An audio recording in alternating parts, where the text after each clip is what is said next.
7 ਧੀਆਂ। ਤੇ एक दिन पूछन लग पिया, पहली ने पूछया तू किहदा दिता खांदी है? बाबू ने कहा पिता जी बाबल मैं तेरा दिता खांदी।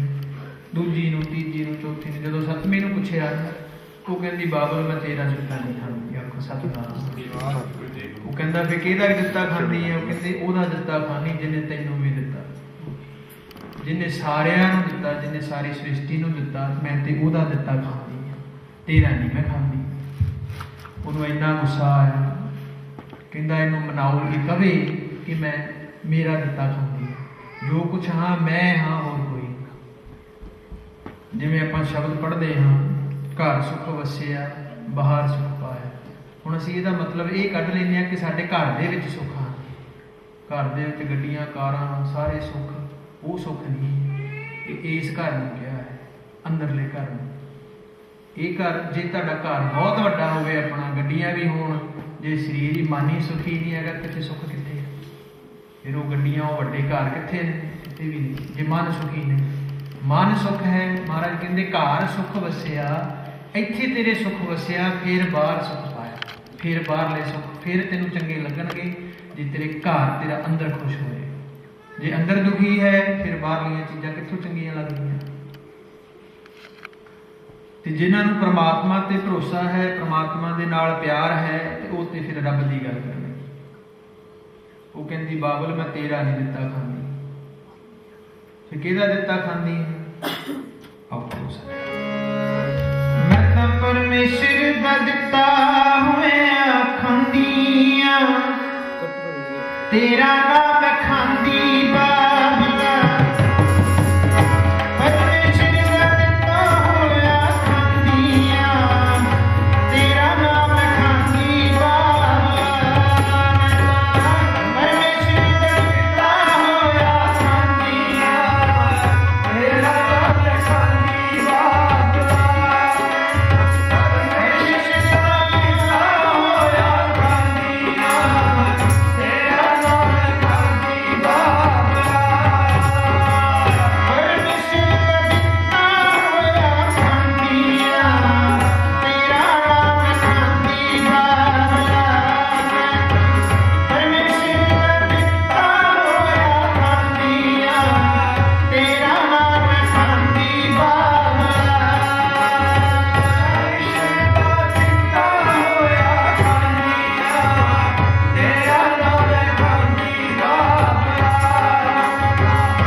फिर वो मन च मैं छेती साखी पूरी करा, वो मन च आया कि इन मैं देखा इन कौन दिंदा है।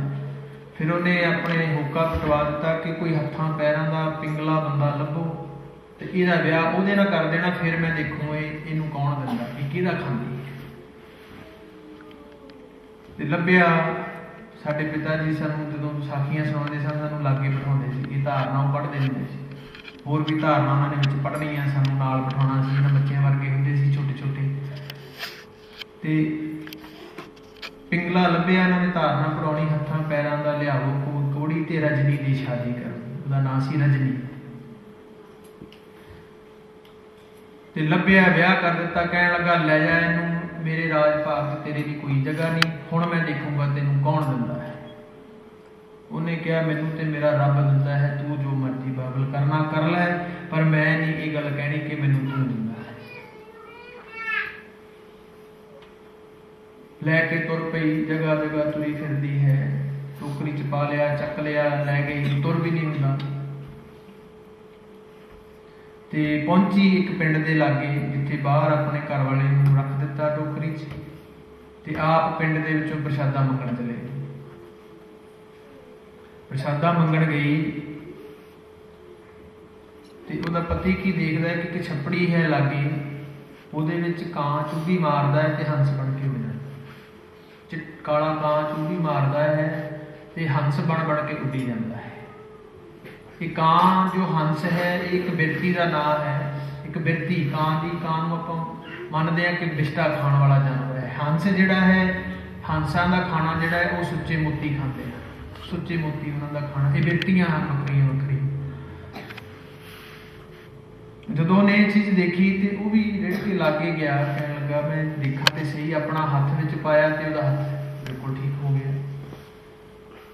ਫਿਰ ਉਹਨੇ ਚੁੱਭੀ ਮਾਰੀ, ਠੀਕ ਹੋ ਗਿਆ, ਤੇ ਇੱਕ ਆਪਣੀ ਉਂਗਲ ਬਚਾ ਲਈ ਘਰ ਵਾਲੇ ਨੂੰ ਦਿਖਾਉਣ ਵਾਸਤੇ ਵੀ ਮੈਨੂੰ ਪਛਾਣ ਦੇ ਸਕੇ। ਪਰ ਹੁਣ ਇੱਥੇ ਇੱਕ ਗੱਲ ਹੋਰ ਹੈ ਕਿ ਕਈ ਇਹਨਾਂ ਸਾਖੀਆਂ ਨੂੰ ਮਨ ਘੜਤ ਗੱਲਾਂ ਦੱਸਦੇ ਆ, ਕਹਿੰਦੇ ਮਨ ਘੜਤ ਗੱਲਾਂ ਐਵੇਂ ਬਣਾਈਆਂ, ਗੁਰੂ ਤੇ ਵਿਸ਼ਵਾਸ ਨਹੀਂ, ਜਿਹਨਾਂ ਨੂੰ ਭਰੋਸਾ ਨਹੀਂ, ਔਰ ਜਿਹੜੇ ਗਿਆਨ ਦੇ ਵਿੱਚ ਜ਼ਿਆਦਾ ਹੀ ਵਿੱਚ ਵੜ ਗਏ ਕਿ ਗੁਰੂ ਤੋਂ ਉੱਚੇ ਹੋ ਕੇ ਗੱਲ ਕਰ। ਤੇ ਫਿਰ ਕਈਆਂ ਨੇ ਗੁਰੂ ਗ੍ਰੰਥ ਸਾਹਿਬ ਦੇ ਵਿੱਚ ਵੀ ਗਲਤੀਆਂ ਕੱਢ ਦਿੱਤੀਆਂ ਜੀ, ਆਹ ਸਹੀ ਨਹੀਂ ਲਿਖਿਆ, ਆਹ ਸਹੀ ਨਹੀਂ ਲਿਖਿਆ। ਅੱਜ ਕੱਲ੍ਹ ਬੜਾ ਕੁਛ ਹੋ ਰਿਹਾ। ਤੋ ਮਹਾਰਾਜ ਦੀ ਕਿਰਪਾ ਦੇ ਨਾਲ ਉਹ ਠੀਕ ਹੋ ਗਿਆ, ਉਹਦੀ ਘਰ ਵਾਲੀ ਵਾਪਸ ਆਈ, ਉਹ ਕਹਿਣ ਲੱਗੀ ਇੱਥੇ ਮੇਰਾ ਘਰ ਵਾਲਾ ਸੀ, ਮੈਨੂੰ ਛੱਡ ਕੇ ਗਈ। ਕਹਿਣ ਲੱਗਾ ਮੈਂ ਹੀ ਹਾਂ। ਦੇਖਿਆ, ਕਹਿੰਦਾ ਆਹ ਦੇਖ ਮੇਰਾ ਸਾਰਾ ਸਰੀਰ ਠੀਕ ਹੋ ਗਿਆ, ਆਹ ਉਂਗਲ ਮੈਂ ਰੱਖੀ ਸੀ ਤੈਨੂੰ ਦਿਖਾਉਣ ਵਾਸਤੇ, ਉਹਨੇ ਵਿੱਚ ਪਾਈ ਉਂਗਲ ਵੀ ਠੀਕ। ਮਹਾਰਾਜ ਦੀ ਬਾਣੀ 'ਚ ਸ਼ਬਦ ਆਉਂਦਾ ਕਾਗੋ ਹੰਸ ਕਰੇ। ਪਹਿਲੀਆਂ ਪੰਕਤੀਆਂ ਮੈਨੂੰ ਵਿਸਰ ਗਈਆਂ, ਮੇਰੀਆਂ ਪਹਿਲੀਆਂ ਪੰਕਤੀਆਂ ਵੀ ਆਉਂਦੀਆਂ ਹਨ। ਦੂਸਰੀ ਪੰਕਤੀ ਹੈ ਕਾਗੋ ਹੰਸ ਕਰੇ, ਜਿਹੜਾ ਕਾਂ ਤੋਂ ਹੰਸ ਨੂੰ ਬਣਾ ਦਿੰਦਾ, ਭਾਵ ਕਾਂ ਵਾਲੀ ਬਿਰਤੀ ਪਿੱਛੇ ਕਰਕੇ ਤਾਂ ਹੰਸ ਵਾਲੀ ਬਿਰਤੀ ਲੈ ਆਉਂਦਾ ਹੈ। ਜੋ ਤਿਸ ਭਾਵੇ ਨਾਨਕਾ ਕਾਗੋ ਹੰਸ ਕਰੇ, ਇਹਦਾ ਪੰਕਤੀ ਹੈ। ਤੇ ਉਹ ਬੀਬੀ ਰਜਨੀ ਦੇਖੋ, ਜਿਹਨੂੰ ਪ੍ਰਮਾਤਮਾ ਤੇ ਭਰੋਸਾ ਸੀ, ਮਾਲਕ ਤੇ ਭਰੋਸਾ ਸੀ, ਸਤਿਗੁਰੂ ਧੰਨ ਗੁਰੂ ਰਾਮਦਾਸ ਸੱਚੇ ਪਾਤਸ਼ਾਹ ਤੇ ਭਰੋਸਾ ਸੀ, ਤੇ ਗੁਰੂ ਸਾਹਿਬ ਨੇ ਉਹਦੀ ਕਿੱਦਾਂ ਸੁਣੀ। ਆ ਹੁਣ ਵੀ ਤੁਸੀਂ ਫੇਸਬੁੱਕ ਤੇ ਨੈਟ ਤੇ ਦੇਖਦੇ ਹੋ, ਇੱਕ ਬੱਚੀ ਦੀਆਂ ਅੱਖਾਂ ਠੀਕ ਹੋ ਗਈਆਂ, ਕੰਨ ਠੀਕ ਹੋ ਗਏ, ਦੇਖਿਆ ਤੁਸੀਂ? ਗੁਰੂ ਰਾਮਦਾਸ ਮਹਾਰਾਜ ਦਾ 2-3 ਦਿਨਾਂ ਦੀ ਗੱਲ ਹੈ। ਉਹ ਬੱਚੀ ਨੇ ਇੱਕ ਦਿਨ 12 ਘੰਟਿਆਂ ਦੇ ਵਿੱਚ 5 ਵਾਰ ਦੁੱਖ ਭੰਜਨੀ ਬੇਰੀ ਥੱਲੇ ਇਸ਼ਨਾਨ ਕੀਤਾ, ਅੱਖਾਂ ਦੀ ਨਿਗਾਹ ਗਈ ਸੀ, ਕੰਨ ਗਏ ਸਨ, ਵਾਪਸ ਆ। ਆਖੋ ਸਤਨਾਮ। ਇੱਕ ਬੱਚੇ ਨੂੰ ਜੰਮੂ ਦੇ ਵਿੱਚੋਂ ਉਹਦੇ ਮਾਤਾ ਪਿਤਾ ਲੈ ਕੇ, ਇਹ 2 ਹਫ਼ਤੇ ਪਹਿਲਾਂ ਦੀ ਗੱਲ ਹੈ, ਉਹਦੇ ਮਾਤਾ ਪਿਤਾ ਜੀ ਉਹਨੂੰ ਲੈ ਕੇ ਦਰਬਾਰ ਸਾਹਿਬ। ਉਹ ਚੱਲ ਨਹੀਂ ਸੀ ਸਕਦਾ, ਵੀਲ ਚੇਅਰ ਤੇ ਡਿਓੜੀ ਸਾਹਿਬ ਦੇ ਕੋਲ ਗਏ, ਉੱਥੋਂ ਇਹਦੀ ਵੀਡੀਓ ਪੂਰੀ ਵੀਡੀਓ ਹੈ ਬਣੀ ਹੋਈ। ਉਹਨੂੰ ਉੱਥੋਂ ਦਰਬਾਰ ਸਾਹਿਬ ਦੇ ਅੰਦਰ ਵੀਲ ਚੇਅਰ ਜਾਣ ਨਹੀਂ ਦਿੰਦੇ। ਉੱਥੋਂ ਉਹਨਾਂ ਦੇ ਸੇਵਾਦਾਰ ਜਿਹੜੇ ਨਾਲ ਸੀ, ਉਹ ਘਨੇੜੀ ਚੁੱਕ ਕੇ ਬੱਚੇ ਨੂੰ ਲੈ ਕੇ ਗਏ। ਜਦੋਂ ਉੱਥੇ ਉਹਨੂੰ ਰੱਖਿਆ, ਉਹਨੇ ਮੱਥਾ ਟੇਕਿਆ ਸਤਿਗੁਰਾਂ ਦੇ ਚਰਨਾਂ ਦੇ ਵਿੱਚ, ਆਪ ਉਹਨੇ ਫਿਰ ਮੱਥਾ ਟੇਕਿਆ, ਤੇ ਫਿਰ ਉਹਨੂੰ ਫੜ ਕੇ ਖੜਾ ਕਰਦੇ ਹਨ, ਪਰ ਖੜਾ ਨਹੀਂ ਹੋ। ਪਰ ਜਦੋਂ ਅਰਦਾਸ ਹੋਈ, ਉੱਠ ਕੇ ਖੜਾ ਵੀ ਹੋ ਗਿਆ ਤੇ ਤੁਰ ਕੇ ਵਾਪਸ ਆਇਆ। ਆਪ ਸਤਨਾਮ। ਇਸ ਤੋਂ ਵੱਡੀ ਹੋਰ ਕਿਹੜੀ ਗੱਲ ਹੋ ਸਕਦੀ? ਕਈ ਇਹਨਾਂ ਗੱਲਾਂ ਨੂੰ ਸਮਝਦੇ ਹਨ ਜੀ, ਲੋ ਜੀ ਗੁਰੂ ਸਾਹਿਬ ਦੇ ਘਰਾਂ ਦੇ ਵਿੱਚ ਇਹ ਕਰਾਮਾਤਾਂ। ਗੁਰੂ ਸਾਹਿਬ ਦੇ ਘਰ 'ਤੇ ਵਿਸ਼ਵਾਸ ਕਰਕੇ ਜਾਓ ਤਾਂ ਸਹੀ, ਇੱਥੋਂ ਤੇ ਮਰਿਆ ਨੂੰ ਜੀਵਨ ਦਾਨ ਮਿਲ ਜਾਂਦਾ ਹੈ। ਇਹ ਚੀਜ਼ਾਂ ਤੇ ਗੱਲ ਹੀ ਕੁਛ ਨਹੀਂ। ਸਤਿਗੁਰ ਮੇਰਾ ਮਾਰ ਜਵਾਲਾ, ਉਹ ਮਾਰ ਕੇ ਮਾਰਨ ਵਾਲਾ ਵੀ, ਜਵਾਲਣ ਵਾਲਾ ਵੀ, ਸਵਾਸ ਦੇਣ ਵਾਲਾ ਸਤਿਗੁਰੂ ਹੈ। ਪਰ ਗੱਲ ਭਰੋਸੇ ਦੀ ਹੈ, ਗੱਲ ਵਿਸ਼ਵਾਸ ਦੀ ਹੈ ਕਿ ਕਿੰਨਾ ਕੁ ਵਿਸ਼ਵਾਸ। ਰਾਹ ਦੇ ਵਿੱਚ ਰਾਹੀ ਤੁਰੇ ਜਾਂਦੇ ਹਨ, ਉੱਥੇ ਰਾਹ ਦੇ ਵਿੱਚ ਇੱਕ ਪੱਥਰ ਪਿਆ ਹੈ, ਉਹੀ ਰਾਹੀ ਜਾਂਦੇ ਹਨ ਸਵੇਰੇ ਜਦੋਂ, ਤਾਂ ਉਹ ਪੱਥਰ ਨੂੰ ਕੋਈ ਠੇਡਾ ਮਾਰ ਕੇ ਇੱਧਰ ਨੂੰ ਕਰ ਦਿੰਦਾ, ਕੋਈ ਉੱਧਰ ਨੂੰ ਕਰ ਦਿੰਦਾ। ਪਰ ਇੱਕ ਜਿਹੜਾ ਮੂਰਤੀਆਂ ਘੜਨ ਵਾਲਾ ਢਾੜੀ ਸੀ, ਉਹ ਆਇਆ, ਉਹਨੇ ਦੇਖਿਆ ਵੀ ਆਹ ਜਿਹੜਾ ਪੱਥਰ ਹੈ ਇਹ ਮੂਰਤੀ ਬਣ ਸਕਦੀ। ਉਹਨੇ ਉਹ ਪੱਥਰ ਚੱਕਿਆ, ਮੂਰਤੀ ਘੜ ਦਿੱਤੀ, ਘੜ ਕੇ ਮੂਰਤੀ ਉੱਥੇ ਰੱਖ ਦਿੱਤੀ। ਹੁਣ ਜਿਹੜੇ ਸਵੇਰ ਨੂੰ ਠੋਡੇ ਮਾਰਦੇ ਗਏ ਸਨ, ਜਦੋਂ ਵਾਪਸ ਆਉਂਦੇ ਉਹੀ ਉਸੇ ਮੂਰਤੀ ਨੂੰ ਮੱਥਾ ਟੇਕੀ ਜਾਂਦੇ ਕਿ ਭਗਵਾਨ ਦੀ ਮੂਰਤੀ ਹੈ ਜੀ, ਉਹ ਪੱਥਰ ਉਹੀ ਹੈ। गालब जब पत्थर थे, जब पत्थर थे तो इंसान चले गए, जब मूर्त घड़ी, जब घड़े गए तो भगवान बन गए। ਜਦੋਂ पत्थर सी लोकी ठोडे मारते सन, जो किसी ने घड़ के मूर्ति घड़ दी, उदों भगवान लोकी ਉਹੀ ठोडे मारन वाले मत्था टेकन लग। ਇਹਦਾ अर्थ है कि सतगुरां दी बाणी दे नाल असी अपने मन नूं किन्ना क घड़दे। जे बाणी सुनते हाँ, बाणी पढ़ते हाँ, बाणी नूं विचार के असी अपने मन नूं इन्ना घड़ लईए कि महाराज सानूं अपने बराबर बिठा दे। जो अपने नाल बिठा लेण, किद्दां बिठाणगे? जो आपां सतगुरां दी बाणी नूं समझांगे कि बाणी सतगुरु कहिंदे की है, सानूं कहना की चाहुंदे हैं, असीं वो समझीए, उन्होंने अपने जीवन के जो लै आईए, वो असीं साडी जो मूर्ति घड़ी जाएगी ना, सारा कला कला चीज़ लथ जाएगी, वाधू चीज़, तो फिर सतगुरु के बराबर असीं बहण जोगे हो जाएंगे। सतगुरु सानू अपने नाल बिठा लैणगे कि आओ भाई वो तो हुण भी दूर नहीं करते बंदा, असी सानू पता कि असी किन्ने औगण करते हैं, पर सतगुरु सानू फिर भी दूर नहीं करते। असी आके बैठते हैं, बट हुण जीवन दे विच अपने असी चेंजेस की लियाना, इत्थे आपां आउंदे हाँ, अपने जीवन किन्ना बदलना चाहिए है, सतगुरां दे चरनां दे विच आके साडे जीवन दे विच की चेंज आउणे चाहिए हैं, ते किन्ना क असी गुरबाणी नूं मनदे हां। नहीं तां कई गल्लां सुणदे जरूर हैं, मनदा कोई। महापुरुषों के कोल चेले रहिंदे सन, कुल्ली दे विच गए ते महापुरुष कहण लगे जाओ भी बालन लैके आओ। वो कहण लगा जी ना, तुहानूं पिठ करके मैं बालन लैण किद्दां चले जावां, तुहानूं कुल्ली च छड्ड के कल्लिआं नूं मैं नहीं जाना बालन लैण। वो कहंदे चल तूं बैठ मैं लै आऊं। वो आप लै आए जाके।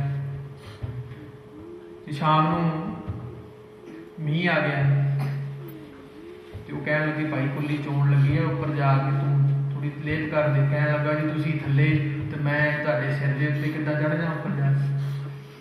वो भी कहना मोड़ना नहीं, डक्का तोड़ना। कहंदा जी मैं उपर चढ़ के मैं किद्दां कर दियां, तुसीं थल्ले, मैं इन्नी बेअदबी नहीं कर सकदा तुहाडी। वो कहंदे चल तू बैठ मैं कर। वो आप चले गए ते महापुरुष फिर मींह हटिया ते महापुरुष कहंदे बाहर देख जाके मींह पैंदा कि हट गया। तो बाहरों आ गई बिल्ली। वो बिल्ली आ के कहने लगा जी बिल्ली तो हथ फेर के देख लेने, जे तो गिल्ली होई फिर मींह पैंदा, जे ना होई फिर मींह पैंदा। उठ के नहीं गया, बचन नहीं मन्निया, उठिया नहीं, कहंदा इत्थे बैठे ही आपां देख लईए। तो महापुरुष बाद चों कहण लगे चल भाई प्रसादा तैयार है हुण छक ला। कहण लगा जी हाँ जी हुण नहीं तुहाडा बचन मोड़ना, नहीं बचन मोड़ना, हुण मैं तुहाडा बचन नहीं मोड़ना। भाव जिहड़े इदां दे लोग हैं वो तरक्की नहीं करते, भाव कि गुरु तो खुशियां नहीं लै सकते। महापुरुष तो जे तू जिहड़ा गुण लैण वास्ते गए ने वो गुण नहीं लै सकते। असीं बड़ी ताड़ना चली महापुरुषों की, बड़ा कुछ चलिया तां जाके उन्होंने सानूं इत्थे बैठण योग्य कीता। एक एक सैकेंड का भी फर्क साडे विच नहीं देखते सन कि एक सैकेंड भी तुसीं गुरु साहिब की सेवा तो लेट नहीं हो सकते। सानूं सिर्फ 5 साल असीं 4 घंटे सौण दिंदे सन रात को, बस 4 घंटे सौण देना उन्होंने 11 बजे तो 3 बजे तक। 3 बजे उठा के फिर 5 साल इसी तरह। जे किते 5-10 मिनट लेट हो गया उसकी सज़ा भी बड़ी मिलनी, भी पता लग जाता भी हम दूजे दिन लेट नहीं हो। सो इदा जी महापुरुषों की बचन मनते हैं, तारना चलते हैं, फिर वो घड़ते हैं मूर्तियां। उस वेले सानू हुण मैनूं पता लगता कि वो सानू घड़िया जा रहा है। जिद्दां कहते मुंडे नूं तां रंबा जिहड़ा मुंडा ते रंबा चंडिया चंगे, ये उदों दीयां चीज़ां ये साडे महाराज ने सानू, ये बाबा जी ने सानू बख्शियां। पर सतगुरु कृपा करन, मेहर करन ते साडा जो इत्थे है, साडे भाजी हुणे अमन भाजी बैठे हैं, साडी एक हुण इन्नी वधिया टीम बन गई है। सनी भाजी, कुलदीप भाजी, भाजी हुणी, बलजिंदर भाजी हुणी, अमन भाजी, ये साडा कैमरे का सारा सिस्टम ते माइक का बड़ा सारा बड़े प्रॉपर तरीके नाल करदे हैं। ते जदों असीं बाहर भी एक दो कीर्तन करन गए हैं तो ये साडा असीं अपना सैट भी नाल ही लैके जांदे। लुक नहीं साडी हले जथे दी वधिया, पर असीं हुण ऐन जरा जाने भी पता लगे भी संतुक तो जथा। हुण डॉनकास्टर भी साडा विसाखी का प्रोग्राम फिर बुक किया उन्होंने 13 अप्रैल नूं। कल मैनूं फोन आया सी, मैं उन्होंने कहा भाजी मैं अपने जत्थे नाल गल करके दसूँ कि असीं आउणा कि नहीं है, भी असीं सारे फ्री होवांगे तो फिर असीं जरूर तुहाडे कोल असीं आवांगे। सो जदों बाहरों संगत आपां नूं माण दिंदी है फिर सानूं जाना भी चाहिए। जे टाइम होया तो मैं भाजी उन्होंने सलाह करके असीं जावांगे। होर शैफील्ड तो भी होया सी कि तुसीं इत्थे आओ कीर्तन करन वास्ते आओ। बर्मिंघम तो भी संगत चाहती है कि उत्थे असीं जाइए कीर्तन करन। सो महाराज जिद्दां जिद्दां सानूं ये समर्थ बख्शिश करनगे असीं जावांगे। कुछ क गल्लां विच आ जांदियां हन, कोई गल्लां 2-4 बंदे कर जाते हैं, पर कोई गल नहीं, वो जिन्नी कि किसी की समत होंदी, जिन्नी क मत होंदी है उस हिसाब नाल अपनी मत वरतदा, ਉਹਦਾ ਸਾਨੂੰ ਕੋਈ नहीं। सतगुरु सानू की कहते हैं, सानू ਉਹਦੇ नाल है कि गुरु साहब सानू किस रास्ते दे रहे, किहड़ा मार्ग दस रहा है। सच्चे मार्ग चलते हैं, जो तुसीं सच्चे मार्ग चलोगे, सच्चे मार्ग चलते हैं उस्तत करे जहां, आप ही तुहाडी उस्तत करनी है जहान ने, तुसीं सच्चे मार्ग ते ਆਪਾਂ ਤੁਰ ਪਵਾਂਗੇ। ते बाकी ਉੱਚਾ ਨੀਵਾਂ टाइम ਤੇ ਆਉਂਦਾ ही रहता है। सतगुरु कृपा करन। आओ एक धारणा पढ़ के फिर अपन समाप्ति करें।